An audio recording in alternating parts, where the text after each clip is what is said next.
Hey everyone, just want to encourage you to find us on your listening platform and give us a rating. Anywhere you listen to that has a rating system, go on over and give us a rating and maybe leave us a review. Let us know your thoughts. These ratings really do help. Thank you so much for listening. On to this week's episode. Are you a dude? I am a dude. I'm a dude. Yeah, are we all dudes? Hey.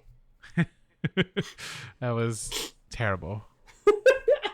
I mean, I would do the Californian accent that Ed has, but I don't want to hurt my throat right now.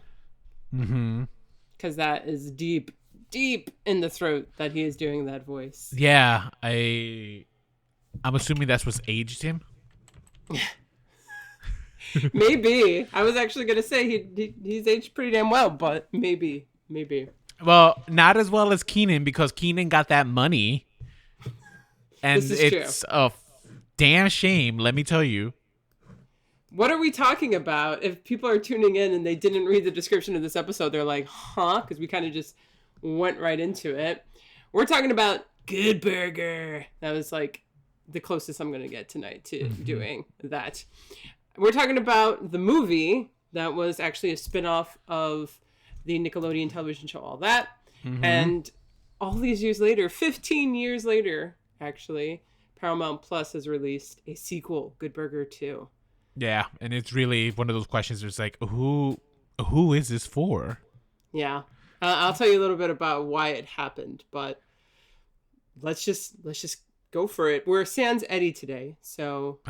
yeah, Eddie is with one of the dogs. I'll explain once the show starts. Okay. I'm Nicole. And I'm Rolando. And this is Remakes, Reboots, and Revivals. An original podcast about unoriginality.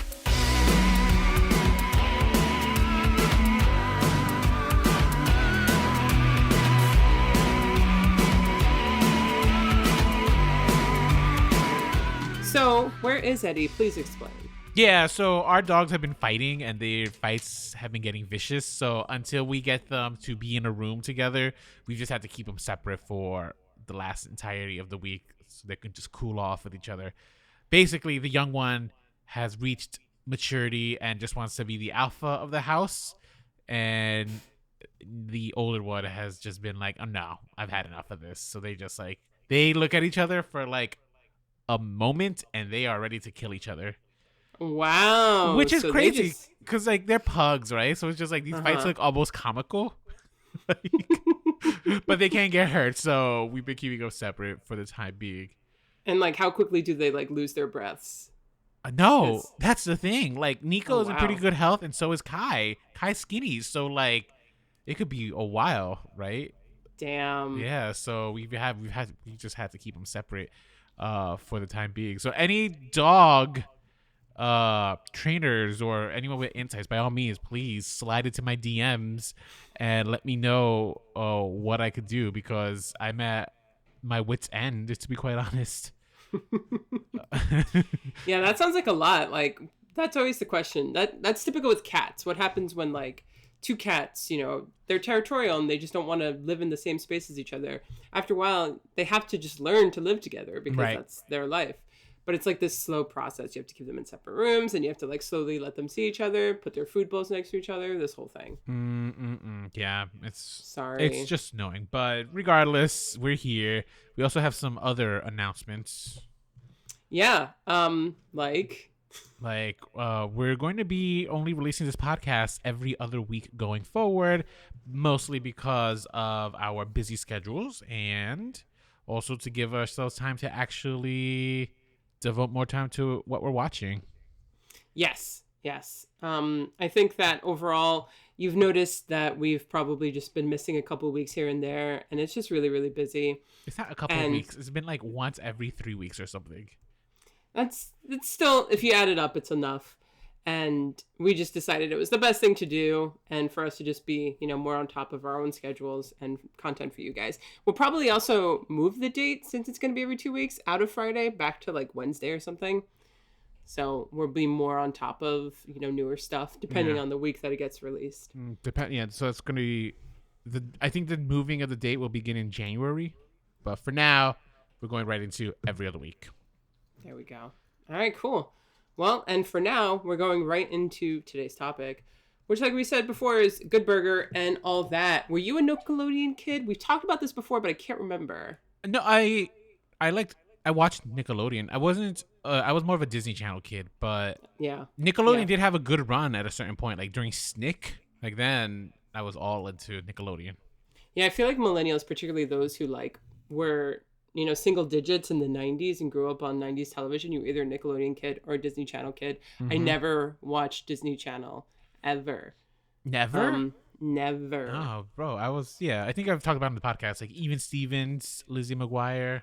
Nope. Wow. Yep.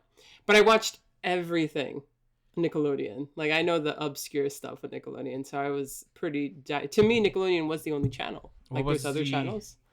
Oh, not even Cartoon Network?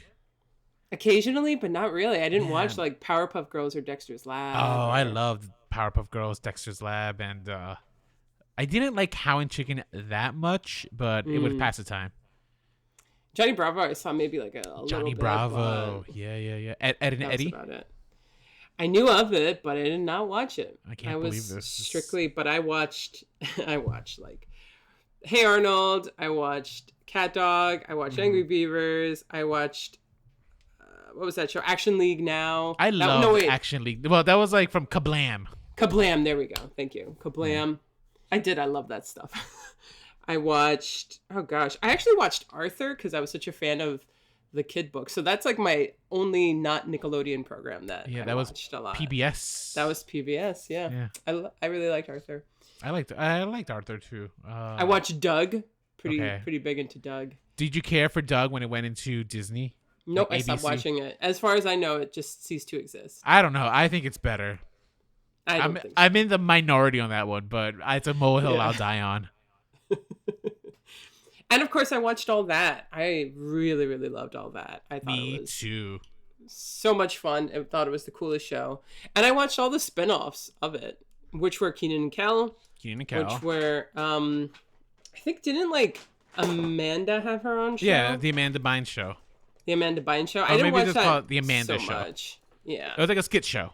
So I remember when this movie came out. Do you? Did you see it in theaters? I don't think I saw this in theaters. Oh, I remember I saw this in theaters. Yeah, no. The only Nickelodeon movie that I remember seeing in theaters was Harriet the Spy. I saw that. And the Rugrats movie. I saw that too, and Rugrats, big Rugrats fan. Oh yeah, another show that I watched that was in Nickelodeon was Power Rangers.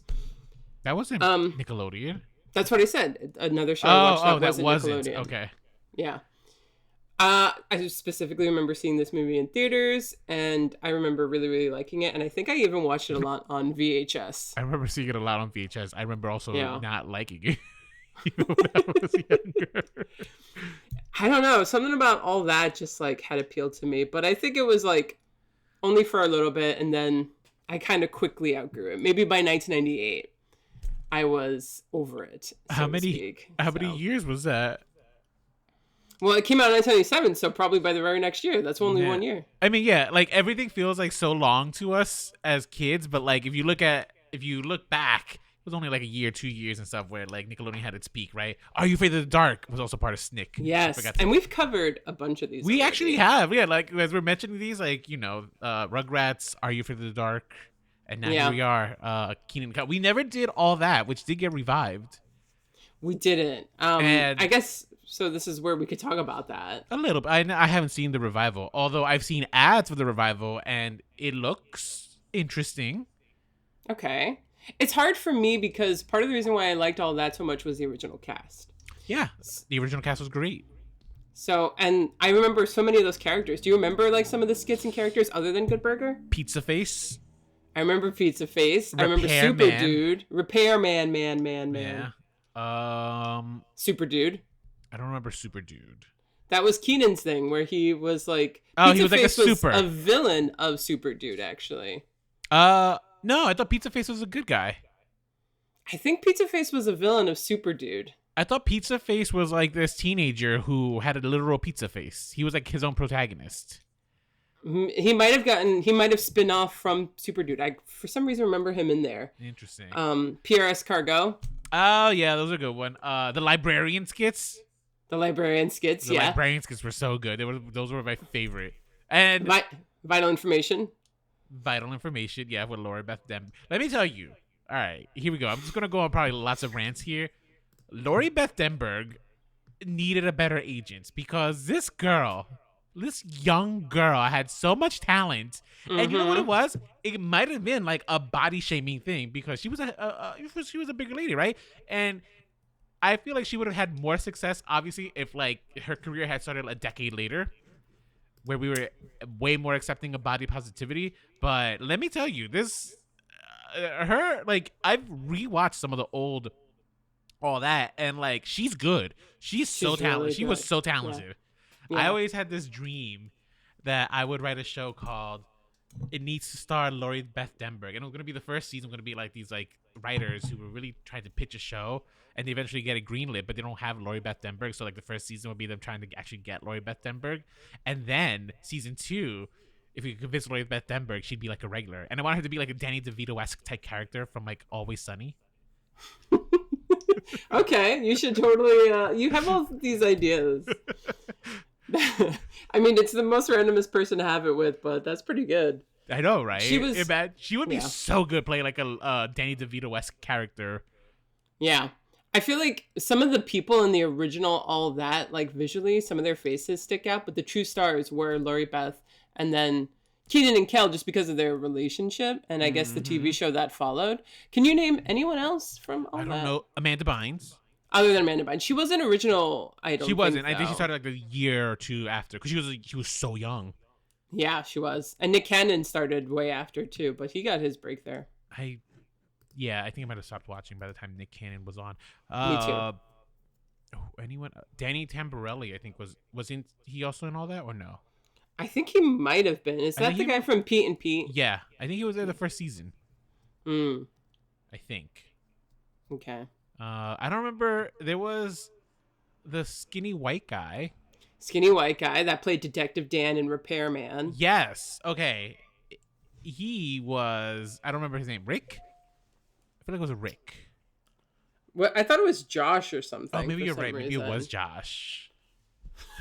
See, that's unfortunately the problem. He's actually in Good Burger, so we can look it up right now. Good Burger.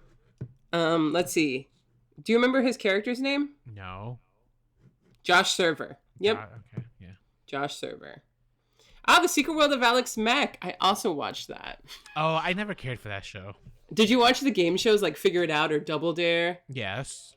Or the Hidden Temple? Legends of the Hidden Temple. Legends which of the Hidden Temple. Was supposed to get a remake. I don't know if it ever came out, but they were doing it for adults. Right? So it was supposed to be like people our age competing in Legends of the Hidden Temple. Oh my god, they should. Great. Missed opportunity. I would totally like compete in that. You know what? That damn mall that's taking up all that space should have American like Dream. It should. Yeah, it should have a Legends of the Hidden Temple like course. It should. Ooh, that would be actually fun. Yeah. Yo, let me tell you, the money I would make if I were running Paramount Plus or Viacom's like Nickelodeon division. Yeah, because Nickelodeon has a theme park essentially at this American Dream Mall. Mm-hmm. So pretty much all that was just such a huge part of millennium culture growing up in the 90s. And Nickelodeon was really at the height of their popularity before SpongeBob, because SpongeBob kind of changed everything and then became their major cash cow, that they were able to make a movie out of this one skit from All That, which was Good Burger. Mm-hmm. And the two breakout stars from All That, like we said, because they got their own sitcom afterwards, were Kel Mitchell and Kenan Thompson. Now, you probably know Kenan Thompson, dear listener, because he is the longest running cast member on Saturday Night Live currently. Yep. Maybe you know Kel Mitchell, maybe you don't, but at one time they were comedic partners. What happened to Kel Mitchell? Do we know? Did he just like give it up, or did he also have a poor agent? I have no idea. That is the true $1 million mystery between me and my friends, because everyone, when I was in college, somehow, you know how you get high and you just have like these deep conversations. One of the common complaints that would show up for us for some reason would be, why are Kenan and Kel not really famous anymore? And then eventually when Kenan came to Saturday Night Live, the question was just like, whoa, why is Kenan the one on Saturday Night Live? Because what a travesty. Go. What are you going to say?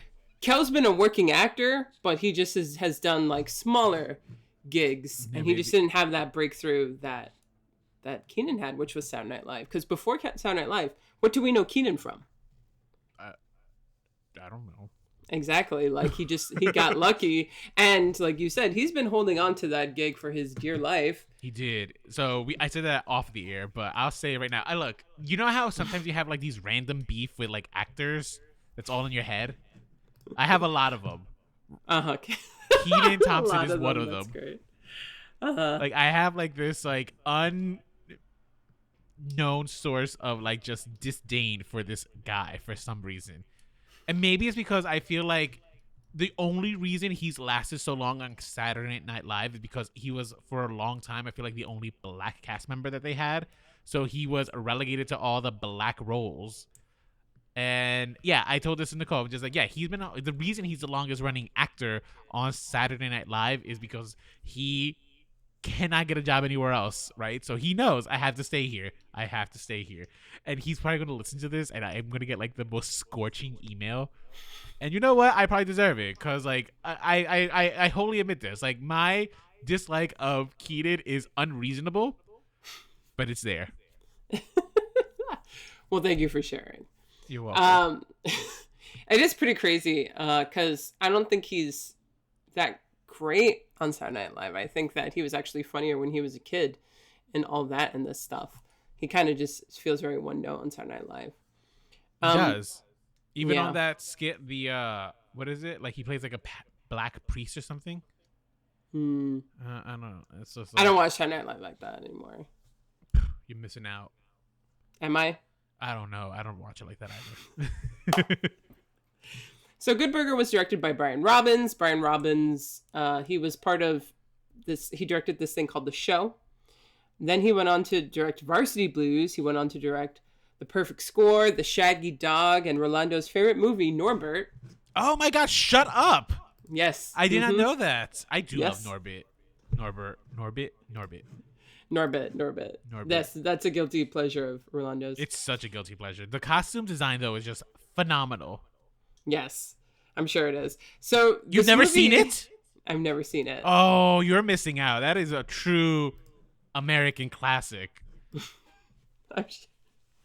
This movie is credited as being written by Kevin Koplow and Heath Seifert, who also wrote all that and produced Kenan and Kel. Mm-hmm. They also did other things like Cousins for Life and Austin and Ally.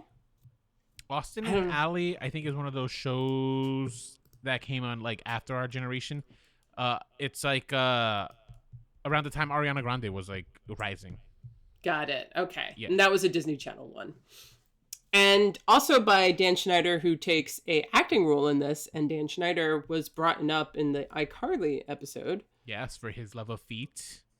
For his inappropriate and toxic behavior, because he became a pretty prominent figure at Nickelodeon because of his producing and writing efforts that happened with shows like All That. Then he went on to do The Amanda Show and Kenan and Kel, and then he went on even more after that to do shows like iCarly. And there is a lot of inappropriate behavior accusations against him. Is he the baby daddy of Jamie Lynn Spears' baby, or is that just completely made up in my head? I think that's completely made up in your head, but I love that. I know, right? That should so be juicy. That would make a good movie. That would make a good movie. And which is crazy because when I rewatched it and like I remember seeing him. He was in a lot. He must have acted in a lot. He must have even acted in All That because I was like, oh man, this guy just feels familiar from my childhood. Was he? And when I put the pieces together that it was him, I was like, oh my god. Was it maybe he was like, you know how like All That usually started with like behind the scenes, like kind of like the station, like the manager trying to get everyone wrangled up? Was that him? Oh, I think it might have been. Yeah, because he played a role called Mr. Bailey. No. And then he played a role called Angus in Kenan and Kel, but I think that was just for one show. He just like would appear randomly in these shows. So yeah. It was, what's funny? Kenan and Kel took place at a burger joint.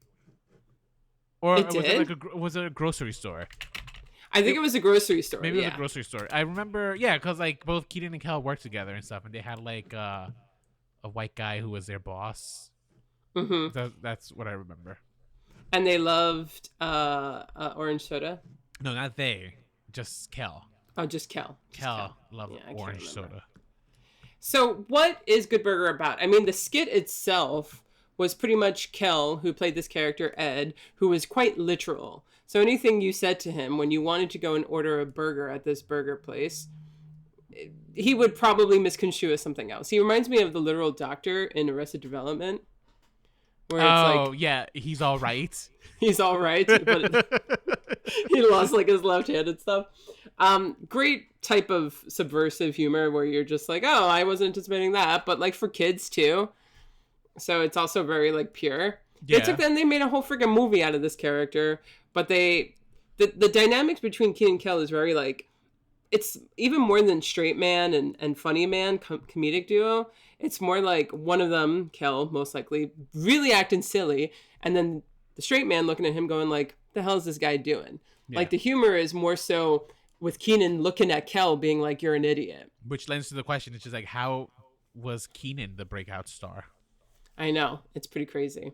I'm sorry. This is it. That's you're going to just be getting so much. I just do not like Kenan. Yeah. Try and at least, say, look at it objectively, Rolando. No. My dear. Cannot. Even watching the new one, I was just like, God. He's famous. Well, when we get to that, we'll talk about that actually, because I do have something to say about Kenan in the new one. But essentially, this is the story of Good Burger. Dexter, played by Kenan, is this, spoiled kid who wrecks his mom's car right when summer vacation starts, and he has to get a job to fix it. Mm-hmm. He hits Sinbad's car, so he has to pretty much get like $2,000. So he has to get a job. He works at Good Burger, and instantly Ed wants to be his friend and takes a liking to him, and they form this friendship, although Dexter just does not view him as a serious person or someone he actually wants to be friends with. At the same time, there's this girl there that he has a crush on, who I think is Monique, that he wants to mack it to, but Monique is fond of Ed and holds a special place in Ed's heart. So Dexter just kind of becomes friends with Ed begrudgingly until he realizes that he actually really likes him, blah, blah, blah. Mm-hmm. Same time, across the street from Good Burger, a store called Mondo Burger is opening up. Yeah, with their genetically enhanced burgers. Yes. Which I wanted so badly. They looked so good. I love Did they? They looked disgusting to me. You know what? Give me a big fat burger over a smash burger any day of the week. I don't care what it's injected with. Well, that's a smash burger is actually is my heart. So we're the exact opposite there. We are. I need a nice big I guess that's what I grew up. My grandma used to make the big fat juicy burgers and stuff. Yeah. I mean, if it's a good juicy burger, I'll have it, but I prefer the smash burgers. So anyway, immediately Mondo Burger, when they open up, their oversized juicy burgers just completely destroys Good Burger. But Dexter, while having this talk with Ed, realizes that Ed has a secret sauce. And then he pretty much convinces Ed to lend it to Good Burger, and it resurrects Good Burger's reputation. Mm-hmm. And it becomes a saving grace for everybody involved. But at the same time, because of this, Dexter exploits Ed's gullibility. And so he starts extorting money from him so that he can pay off his debt sooner, right? So then it becomes Mondo Burger trying to steal the recipe, Ed not realizing that Dexter's, extorting from him and lying to him and essentially gaslighting him. And then Dexter wanting to get with Monique, all these things. And I'm sure we know how it all ends. Teen drama. A typical teen drama. So I guess in the 90s in particular, I mean, this is post big mall culture, but mom and pop shops were dying, so they decided to make this story about a simple burger joint that was just getting overshined by a place that had way too much technological feats to it. It was almost kind of critiquing how ridiculous these burger joints are. The simpler, the better, right? All you need is a good sauce to put on a burger. Yeah, so what are they critiquing? McDonald's, basically? Maybe McDonald's, the overflex of fast food. Because this was before fast food kind of started getting gourmet, if you will. Oh, this is And way like, before fast food was gourmet. yeah. So I think it's more so just like just the overflux of mom and pops being taken over by corporations. Mm-hmm. Which is something that that was like the environment we grew up in. I don't really I remember chains were the big thing growing up. Yeah, I don't like. They weren't. Growing up, I never went to like a specialty burger place, right? Like I never went to like a Bob's Burger. It was always like McDonald's or. Yeah. You know. I mean, I grew up also thinking that Outback was like fine dining, so you know. Same. That's where I wanted to go for like my birthday or hula hands or something. So funny. I tell this to Eddie, and he always looks at me like I have no class whatsoever. Just like, yo, Outback was like the pinnacle of like restaurants at one point. All right. At one point, yeah, when Outback opened up, like in my area, it was all the rage. Mm-hmm. So it's so crazy. But now it's like, who goes to chains when you meet up with people anymore? Like, you really don't. I almost went to hula hands this past week. When, like, with friends? Or yeah, because like it was right there. Oh, well, see, the convenience of it. Were you by the movie theater? Yes, exactly. Yeah, that's what I see. Yep. But instead we went to some new place called Carnegie Diner. Oh, well, look at that. Ooh la la. Yeah. So, it's a really simple movie. It's got like guest appearances from movie stars like Abe Vigoda, who plays Otis. He's an elderly Good Burger employer. He's famous? Like, yeah, he's in like The Godfather and stuff. He's known for older films. Interesting. I didn't know that. Sinbad. Shaquille O'Neal is in this movie. Yes. I think he was in the mental ward, right? Yes. Yeah. Well, and he also just played himself, yeah. Carmen Electra is in this movie. Yes. George Clinton is in this movie. Lori Beth Dimberg is in this movie, and so is Josh Server, who plays Fizz, who makes an appearance in the second film, and so does Lori Beth Dimberg. The big stars from all that kind of come back. So the most recognizable stars. Danny Tamborelli also made a guest appearance. Did he in this movie? He did in the new one. Oh, in the new one, yes. This movie is perfectly fine. This movie is harmless. It's enjoyable. It's cute. Like I said, that whole dynamic that Kenan and Kel have is just completely at play. I mean, what is there to say about this this movie? I don't know. So for me, it was just one, like when I had to rewatch this, it was more so just like, oh God, like this is the definition of just a kid's movie. Like it's classified as a teen comedy, but it's just like this is not for teens. This is for straight up like this is for like tweens and like people. I mean, however old I was when this movie came out, and I didn't see it in theaters, right? I only saw it on VHS and stuff afterwards, and because I wasn't like a fan of the skits Good Burger, so I didn't care. It wasn't my favorite All That skit, but I did want to see it just because it was surprising to me that this was the one that got the movie, to be honest, too. Which one would you have given the movie? I would have given it to, like, Super Dude or Detective Dan or Repairman. Maybe Repairman, but that also was a little bit too ridiculous. The whole it's all so ridiculous. That's true. So, this movie did okay when it came out. It was commercially successful, but it wasn't like this huge hit, but it's definitely gained this like cult following. This movie is a stoner movie at the end of the day. You know what? Like, Kel is a stoner in this movie. Well, without being a stoner. Child-friendly version of a stoner. But yeah, no, you're 1,000,000% right. I remember, I think we did watch this movie high in college, and it was there you go, a fun watch. Yeah. And Kel is doing a great impersonation of like a Californian stoner. He is. You know, I don't recognize what his voice is anymore, to be honest with you, especially like after rewatching the new one. No, not rewatching, after watching the new one. Like, now I do associate that kind of like that. Yeah. Whoa, dude. Yeah. Like that with him. So I don't know who is Kel. Yeah, that's true. And we haven't had much outside of his All That career to get to know him all that much. Yeah. So it's so funny. I just recently rewatched an episode of Frasier, the one where they have this actor, right? This theater actor who they're trying to revive his career because they remember him from when they were children, and they thought he was like this spectacular actor, and it turns out he's not. Right? And then when they look back at like the footage from when they were kids, it's just like, oh, we were misremembering, or we didn't know better, right? And I was sometimes I wonder, it's just like, if I rewatch this, is Kenan actually the better actor than Kel? Rewatching this, my answer is still no. Absolutely not. I think Kel has the harder job here. Yeah, Kel has to carry the movie. Like, granted, like the writing isn't the best, and like he's a child actor. He's still delivering a character that is like silly and stuff. You know what I mean? Yeah, he's delivering like what can essentially be a one-dimensional character, but he's providing him with dimensions. Well, I mean that's okay, but but he is, and both of these characters have arcs. But I think that like I don't know. I think Kenan's is easier to pull off. Yeah, which is like you actually. I mean, I don't know. I can't speak for you, but I don't think anyone watches the movie and finds Kel annoying. Like they actually find him charming. Well, yeah, like yes, growing like objectively like. Kel is Kel, right?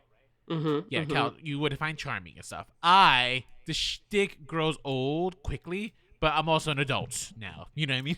Yes, I would agree with that. But it's not like nails grinding on yeah. Like a chalkboard or like something. If I were like a child, like if I could put myself back to being a child and stuff and rewatch the movie, I'm sure like it'd be like funny each time and stuff, right? Because like basically the movies, both of them, it's just like stuff happening to Kel. Yeah, there's an overlying arc, but basically it's just going from one set piece to another. It's a collection of skits kind of strung together to be like a narrative. Yeah, no, absolutely. You know, was there any reason we had to go to a mental ward? No, but we're here, so let's make the best of it. Oh, that's when the song comes out, right? I think so. That's not the "I'm a Dude, We're a Dude." That's the George Clinton song. Yes, George Clinton is in that sequence. Yes. Yeah, it's the she's a freak, never missing a beat. Yeah, that's a good song. Oh, listen to you. You don't remember it? So yeah, it still holds up. It does, yeah. George Clinton, who also makes an appearance in Good Burger 2, and so does Carmen Electra, I believe, right? Carmen Electra does make an appearance in Carmen Electra. I mean, the makeup is working for her because she is looking very, very good. She is. God, Let's talk about cameo in Scary Movie. In Scary Movie, yeah. I mean, yeah, Scary. She begins the movie. Great. So, Good Burger 2. Good Burger 2. According to Wikipedia, talks of a sequel for Good Burger occurred in 2008 through the interest of both Thompson and Mitchell 3 years after the pair were reunited in a sketch on Jimmy Fallon. Remember 2018. 2018, but they did the skit in 2015. Okay. Remember when Jimmy Fallon just kept doing that for a bit? He also reunited Saved by the Bell. He also reunited Dawson's Creek. Back to the Future. He did like a bunch of like Footloose. Kevin Bacon came on. Like he was just really big on taking movies and TV shows. Some of which you haven't like seen in a long time, like forgot about, like Kenan and Kel. Oh. And the response from the audience was just like overwhelmingly positive. Oh yeah, no, I'm sure getting together old cast members to like replay some of their favorite characters. Who knew that would work? I hate Jimmy Kimmel too.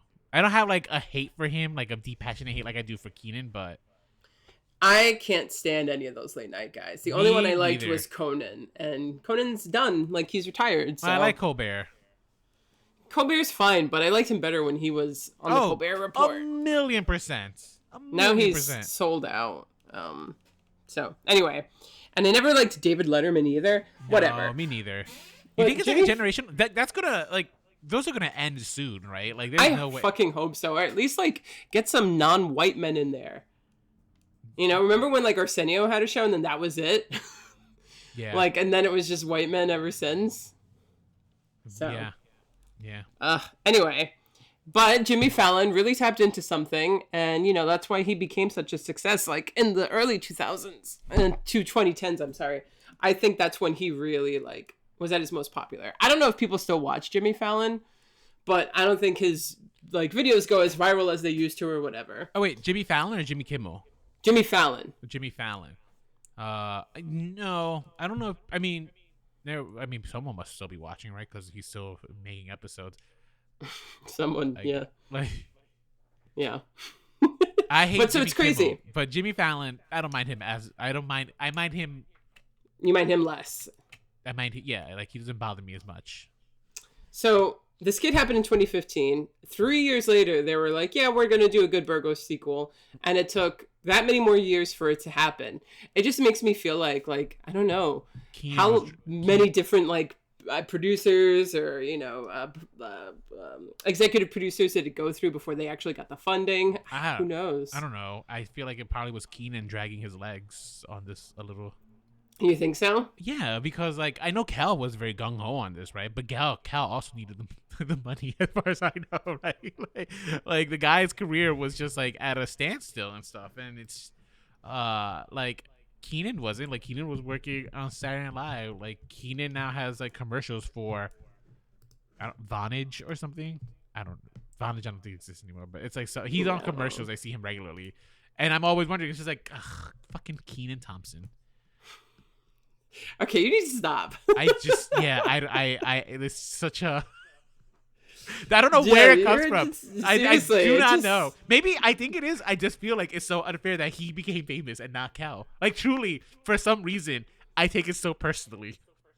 Yes, you do. It's like the evil person won. You know what I mean? Maybe that's what it is. You feel it in your soul. I'm going to make, you know what? This is a documentary I should like pursue, being like, how did this happen? Like, how did this happen? Like it's a murder or something. That'd be great. So pretty much the story of Good Burger 2 is that Dexter, many years has quit Good Burger because he wants to become an entrepreneur. Right. And his attempts at becoming successful in the business world have failed. Like at the beginning of the film, he invented a spray that makes material flame retardant. He demonstrates it on his house. And then, of course, it is a failure and his house goes down in flames. Yeah. And Mark Cuban was none too pleased. Yeah, Mark Cuban. Immediately, I'm like, my God, they're getting the names for this movie. They did get some names for this movie. Yeah, which I feel like they kind of overly depend on to make sure people... It's kind of like when you go to concerts and like guests come out and like cameos. Yeah, like someone will come out and sing. Like people, that's almost too much of a selling point nowadays. Wait a minute, but hang on. Okay, let's backtrack there because I'm already watching the movie, right? I didn't know that some of these cameos were going to be there. So he's in the trailer. Oh, I never saw the trailer. Oh yeah, no, they're like Mark Cuban or all the cameos. I think that not all the cameos, but I remember seeing Mark Cuban in the Did you see Carmen Electra? No, I didn't. But is she as big as the star as she used to be? I mean, but like for the people who would be watching this movie, probably. I can't remember if I saw Carmen Electra or not. Yeah, so the reason I ask is just because back to the point of like what you said, it's just like when like they have a concert, and they have all these like guest stars or like surprise appearances. They're surprises, right? Like I'm already like if I'm here to watch, let's say, Hootie and the Blowfish, and then all of a sudden, that guy Dave Matthews shows up, right? And like it's like an unannounced thing. Well, I already paid to see Hootie and the Blowfish. It's not really. It's a surprise, sure, but like it's not. I didn't pay extra for it. I didn't come to see Dave Matthews. I came to see Hootie and the Blowfish. I don't know why I picked these bands, but like it's just the first that came to mind. I don't go to concerts, obviously. So. I understand what you're saying, but I feel like people almost feel like it's a stronger selling point. Like for instance, there's this new show on Broadway called Gutenberg with Andrew Reynolds and Josh Gad, and every single day they have a guest star who like plays the producer who buys their show, because it's like about these two guys wanting to sell a show. And part of the gimmick is that you go and who knows who's going to be the producer at your show. You might get Jake Gyllenhaal, you might get Will Ferrell, you might get Kristen Chenoweth, you might get some Broadway person. Have these been people who have actually showed up? They're on. You can see it on their Instagram. Wow, maybe I would. I'd probably watch a show just to see which. Yeah, you see. So I don't know. It's something about that. Like I'm noticing a lot.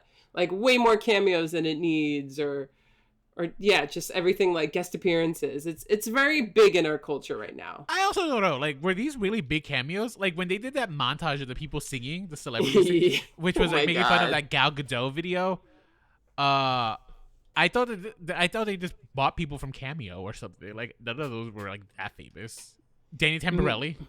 Well, they also did people who were like they knew would be down, mostly comedians and stuff, and like probably some of Kenan Thompson's SNL alum. Yeah, Andy Samberg was there. Maya Rudolph was there. Maya Rudolph, yeah. So he was cashing in favors.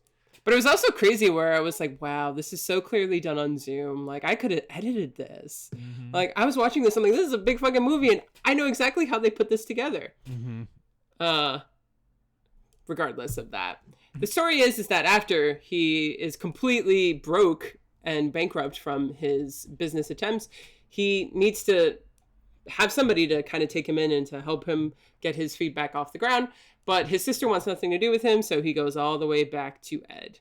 And he kind of like sees a yo-yo from his burnt down house as one of the few things that remains, and he remembers Ed. Mm-hmm. So he goes, he sees all these employees, including his niece, who went there because now, you know, her mother invested in her brother, in her uncle, and they're also like, man, you suck, Dexter.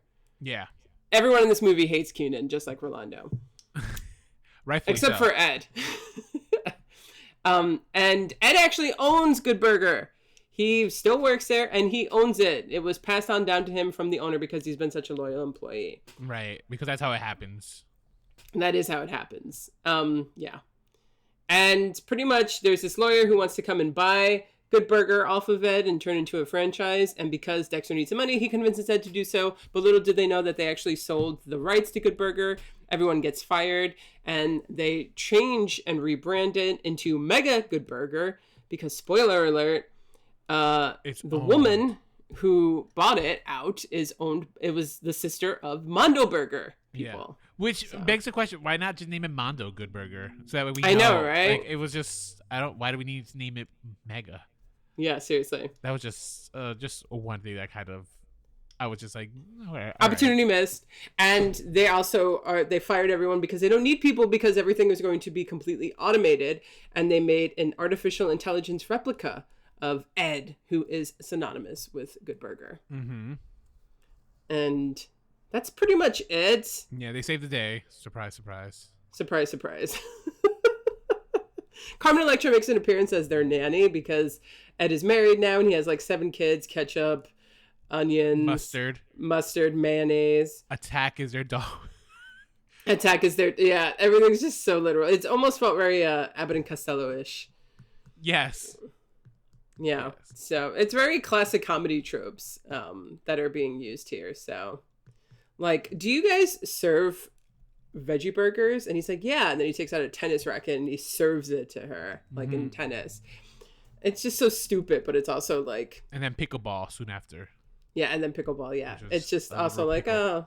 the reason why we're talking about all those guest appearances is because they're trying to think of some way they can get Good Burger back from Megacorp, and they're like, maybe we can do one of those songs where a bunch of celebrities sing and people donate to them. And that's when it becomes like this whole We Are the World type parody where Maya Rudolph, and they got freaking, what's John Legend's wife's name? Oh, Chrissy Teigen. Chrissy Teigen, yeah. Chrissy Teigen's there. Zoe Saldana's there. Nicole Richie was there. Wait, you know what the reference was Bowen about, though, right? Yang. Bowen Yang. That's another SNL alum. Other than We Are the World? No. Oh, so you don't know. Okay, so during the pandemic, right? You know how we're all at home and whatnot and, like, kind of just, like, hating life? Gal Gadot and, like, these celebrities decided to do, like, this video trying to sing. They sang John Lennon's song, Imagine.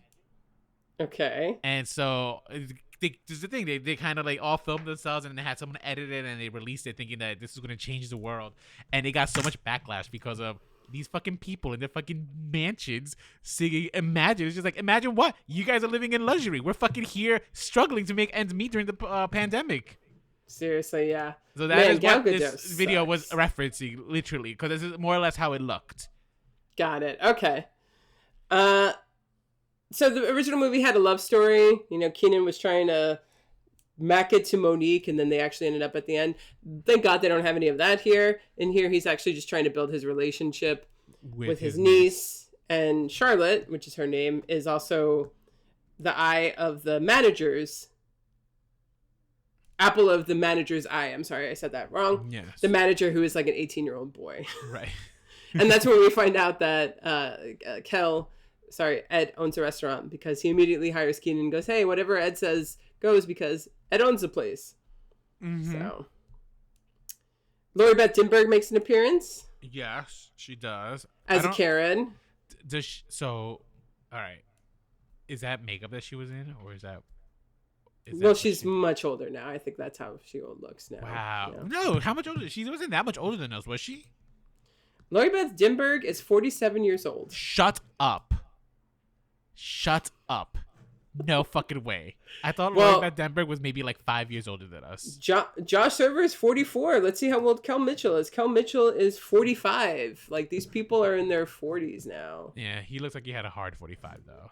Kenan is 45. I actually think Kel looks great. No, so the thing is, Kenan looks really good, right? But he's also had Saturday Night Live money to, like, you know, kind of like help fill you Botox, you eat well. Poor Kel hasn't been working. I don't know what he's been doing. Living like a normal American, I assume. He does not look like that of a 45-year-old celebrity. Neither does Lori Beth Dinberg. Neither does Josh, right? Because out of all of them, somehow, some way, it was Kenan who became famous. Even Amanda Bynes couldn't make it. I think this is like the 5th time you've said this, by the way. It's an injustice. I was going to say that I was actually pleasantly surprised. I'm not going to say he did anything amazing by any means, but there was a maturity to Kenan's performance that I would hope would happen when a 45-year-old man kind of revisits a role and stuff. In the first movie, he's just so extra and he's so over the top, but not in like a campy fun way. He's just like a kid actor who's not very good at acting yet. Okay. Where I thought like Kel was a better actor at that age. Sure. I think Kel is very much delivering the same energy that he did before. But in terms of Kenan, who was very, in my opinion, kind of poor and just some teenage actor before, actually, when he's playing himself, he's been doing it for so freaking long that he's actually really shown some growth and maturity in that. I mean, I guess he seems like less of a dickhead in this movie as he did in the first one. Oh, see, that's so funny. I've never, even in the first movie, I didn't think he was necessarily a dickhead. Annoying, sure, but I didn't think he was like a dickhead. Oh, I thought he was such that never dickhead. like rubbed me the wrong way. But like, I get fine. He had a sentimental moment where he was exploiting Ed. He was a little spoiled piece of shit. You know? That's true. But maybe I didn't pick that up as like, yeah, I guess you're right.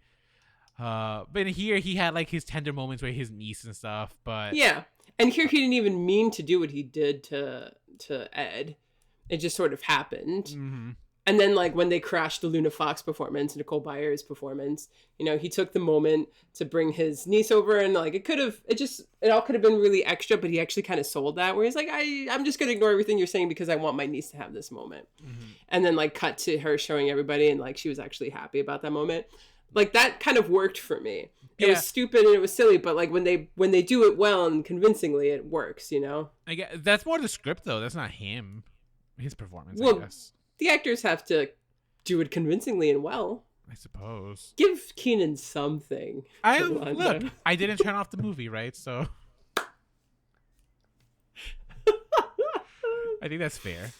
Now, did you think that this was any more of an improvement on the first film? Like, obviously, I guess because it was such a cult movie that they were like, hey, let's do it. We had such a round of applause when we reunited 8 years ago on Jimmy Fallon. I don't know. Maybe if I had watched this movie high, maybe. Although I did like Ed Jr., the son. Yeah, he was very good. For some reason, yeah. I was just like, you know what? Maybe we should have made him the main character and then have the original cast be like kind of proliferary, right? I think his name is just Ed 2. I don't even think Oh, you're right. I think it is just Ed 2. I think Yeah. That was a joke, right? Ed 2, but like the number 2, like not 2. Yeah. Yeah. Yeah, he was good. You know, this movie did not come out to much fanfare, did it? They were pushing it a lot. Yeah. I remember seeing a lot of promos. They even got like a big thing at Comic-Con. There was like a huge line for people trying to take pictures with at like the set of Good Burger. Oh, okay. All right. Right. So like it's not like it didn't get any marketing. I think maybe for general audiences, the question is just like, why? So I think this movie took too long, to be completely honest. The fact that like it came and it was birthed out of the reception that it got when Jimmy Fallon was doing those things. And also, I think Saved by the Bell kind of happened because of the fact that they got such a huge, reaction on Jimmy Fallon as well. Yes. Agreed. I think you need to kind of take advantage of that momentum. And because it took so long, it took 8 years. I feel like at this point, all of that has kind of died out. And like the culture is different now. And like, I think the 2010s was huge on 90s nostalgia, but we're in the early 2020s. And I think a lot of those dynamics have shifted. So what do you think we're going to be nostalgic for? I think we're going to be nostalgic for early 2000s. I thought it was every 30 years that things move. It's cyclicals. Well, so the 2010s were obsessed with the 90s. So that was 20 years before it. Was the 2010s obsessed with the 90s? I feel like it. I feel like millennials, too, were the things that the millennials grew up on, and the remakes, the reboots, and the revivals that happened were very much based on 90s culture. I suppose it's true. Although, fashion-wise, it looks like we're moving into the 70s. Yeah. But you can even see some 80s, too. I mean, but you see, like, everything truly nowadays, so who knows? Well, I think now is a big shift, too, because the superhero movies are beginning their kind of fatigue in our culture, right? People aren't as excited about them anymore. Yeah, I didn't think I was going to, like, I thought I would miss it, but I'm kind of over it already. Yeah, a lot of people are over it. And so now that's huge because the 2010s were all about that. Right, that's true. That's a good point. I am excited to see what this year in film brings because a lot of the studios couldn't film. The only ones that were allowed to film were smaller studios that were going to approve whatever SAG agreed to, right? They which is a blanket, like, we will agree to whatever terms you guys agree with, right? We're going to honor it. And so they were allowed to film. And a lot of those were like A24, Neon, these small studios that are now making non-franchisee movies and stuff. So it's going to be an exciting year for film. It is. Well, if you even look at the box office that happened this past year of 2023, because we're close to the end of it, you're going to see a lot of actually not what you would suspect. So the number one movie of the year was Barbie, right? Okay. Which, it's not a sequel. It's not a remake. It's its own unique film. Well, granted, it's from a piece of property that we all grew up on and are familiar with. It's its own film, right? Sure. 2, the Super Mario Brothers. Okay, technically this is a reboot. Yeah, it is a reboot. 3, Spider-Man Across the Spider-Verse. That's a sequel. And it's a superhero movie. 4, Guardians of the Galaxy, superhero movie sequel. But 5 is Oppenheimer. Wow. Oppenheimer made it to number 5? Made it to number 5. Okay. Now, number 6 is Little Mermaid. Okay, that's a franchise. Number 7 is Avatar. The Last Air... No. What? The Way of Water. Oh. Avatar, the movie, yeah. It did that well last year that it bled into the top 10 of this year. Number 8, Ant-Man and the Wasp. Number 9, John Wick. And number 10, Sound of Freedom. Which one's Sound of Freedom? The film about human trafficking. Oh, that fucking movie? Jesus. But that did so well at the box office, mainly due to word of mouth and stuff. Like, that movie, the distributor for that is Angel Studios. Who? Like, crazy, right? Whereas right underneath it are, like, Mission Impossible, Fast X, Transformers, Elemental. Like, movies that the studios were really banking on doing better. Also, right about to beat Sound of Freedom, that was Taylor Swift, The Eras Tour. I'm surprised it wasn't higher. Yeah. Where are the Marvels? That movie was a complete bomb. You know, like, hang on, time out. The Marvels made just as much movie. It's made more movies than way more movies. It's made way more money than that new Scorsese film and who's that other? There's another big film that people are hailing as like a success and stuff, but it's just like whoa. Like from the sheer numbers, this movie is toppling it. Like just raw numbers. I feel like the hostility that's been going around the Marvels has been so manufactured, right? Like that it's just like we had to put things into perspective here. There was another movie where budgets were almost identical and it made more money than it, but this one was a failure because it's a Marvel movie. So I think that, I mean, I think a lot of people have been really unfair to it in a way that has to probably do with the fact that it's about women and all this stuff. But fact-wise, this movie had a production budget of $280 million and only grossed $200 million. That is the lowest grossing film in the MCU, and that is absolutely a bomb. Mm-hmm. Now, Baby Killers, it grossed more money than Killers of the Flower Moon, but Killers of the Flower Moon didn't have a $280 million budget. Killers of the Flower Moon budget. It had a $200 million budget. And it grossed $155 million. Which is a flop.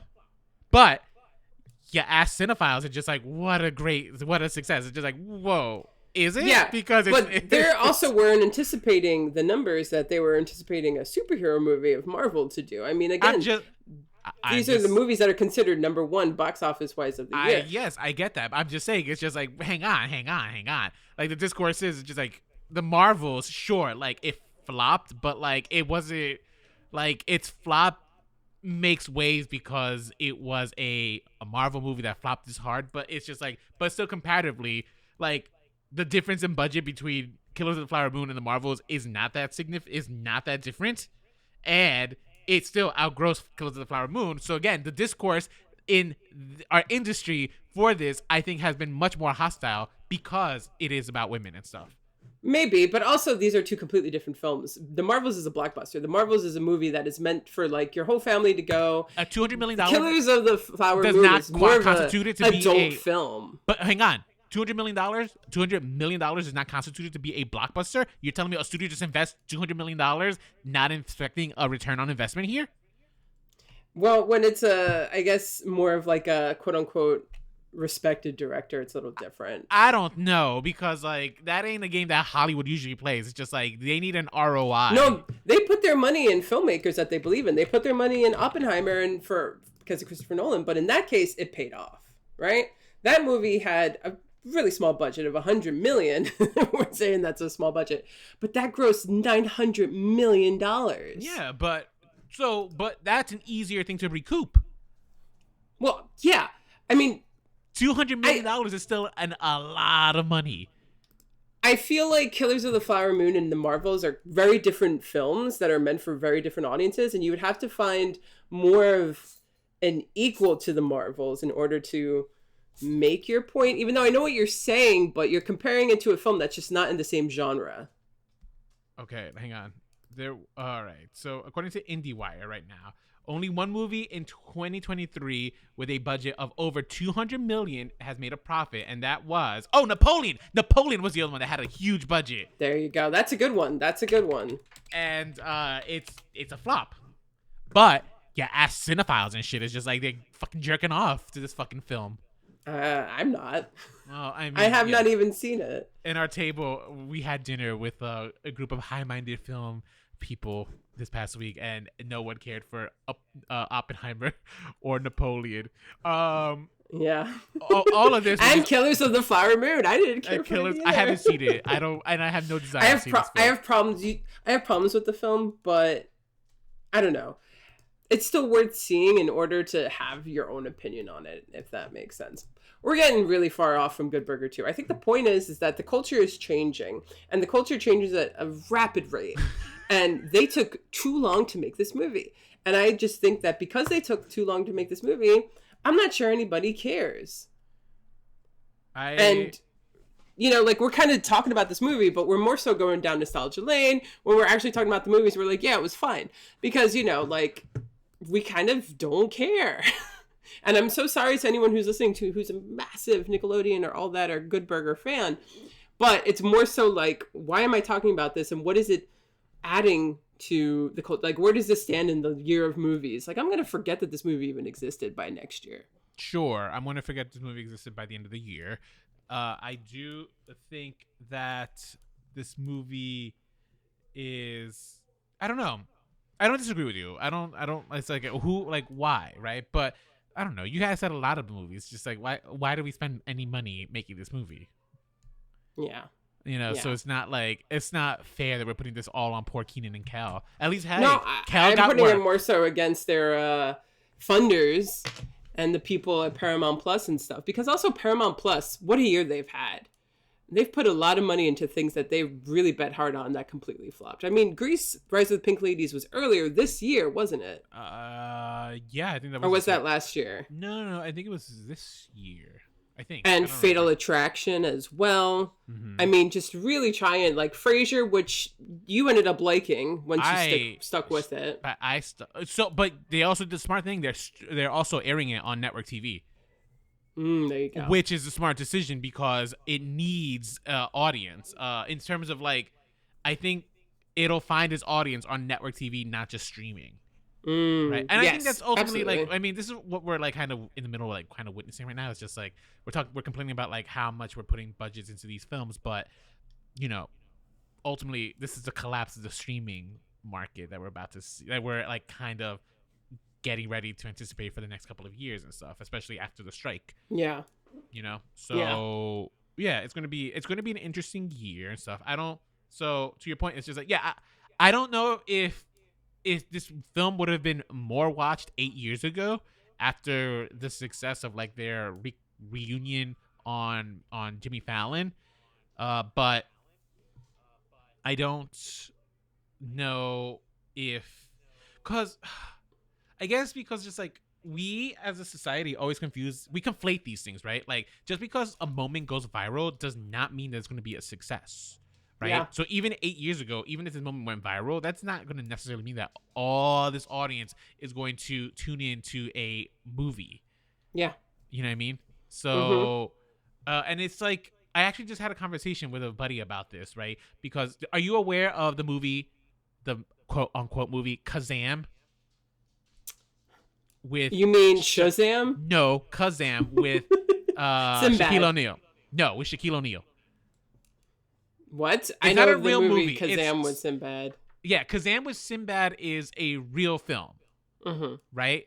But then a lot of people believe that this movie Kazam happened that was made with Shaquille O'Neal, right? Like they are certain that this movie happened. It's called part of the Mandela effect, right? Yes. Have you heard of this? Effect. Yes, of course. Yes. So, a couple of friends of mine have been saying it's just like, oh, I don't know why Hollywood just doesn't make this movie now. Oh, is it supposed to be with Sinbad? Maybe it's supposed to be with Sinbad. Whatever that fake movie is, the one that's not real, is. I think it's with Sinbad. Yeah. Yeah, I think you're right. It's Kazam with Sinbad. Shazam with Shaquille O'Neal is the real movie. Yes. Okay. See, I don't give a fuck about this. Anyway, the point what I'm trying to say though is just like, okay, why wouldn't Hollywood just like try to invest a few, like the budget for Good Burger was $30 million, right? Invest $30 million, you might get an ROI. But my argument was, it's just like, well, that seems like a silly investment because $30 million to make this movie that's kind of based off of this idea that we all had that this movie already exists, to get an audience of what? Like, what's the audience that we're going to reach? Like, yeah, everyone knows about that Mandela effect. That does not mean that everybody's going to want to watch this movie. Do you know what I mean? Yeah. And what I'm trying to say, that's my long-winded way of saying is with Good Burger, it's just like, again, it had a moment of virality, but that doesn't mean that everyone's going to tune in to watch a film, because watching a 3-minute sketch on Jimmy Fallon is different from me having to sit down and watch a movie where, yeah, my main complaint with this film was that I had to endure an hour and a half of Kel doing that Surfer Boy impression and just imagining the pain his throat was in. Yeah. I mean, I'm sure he has to do a lot of vocal warm-ups and things to take care of his throat. You know, when I sat down and watched this movie and I saw it was 90 minutes, I said, oh, thank God. Because if it was anything over that, I would have called it quits. Right? Yeah. Which is like, that's kind of like the perfect amount that, okay, you have me at that. So, but, I agree with everything that you said. It was so long-winded, and I'm sure audiences were just like, where is he going with this cover? But I got there, and that's what matters. It is what matters. I got to the end of that episode of that movie, and yeah, here we are. And here you are, listener, at the end of this episode, because I think that's all we have to say about this topic before we get even more sidetracked and derailed. So, as always, what do you think? What are your thoughts on this property? Were you a fan? Were you not? Let us know your thoughts. Email us, remakesrebootsrevivals@gmail.com. Hit us up on social media. Find us on Instagram at remakesrebootsrevivals, at Twitter at Remakes Podcast. Search for us on Facebook and YouTube by searching Remakes, Reboots, and Revivals. And you can also go to your listening platform where you listen to your podcast, find us, and give us a rating. And if you're on Apple Podcasts, please leave us a review, because things like that really do help us. Mm-hmm. So we will see you in 2 weeks, when we will most likely either be doing our year summary award show or The Color Purple. We'll find out. Thanks, Rolando. I don't know. We'll find out based off of whatever we can get to see. Yes, good point. And I will not be in the area the last week too, so that also has something to do with that. Oh, I didn't know that. Oh, wait, yes, I did know that. You did know that, yeah. I just forgot, or it doesn't read, Yeah, as most things I say. Well, until next time, stay unoriginal.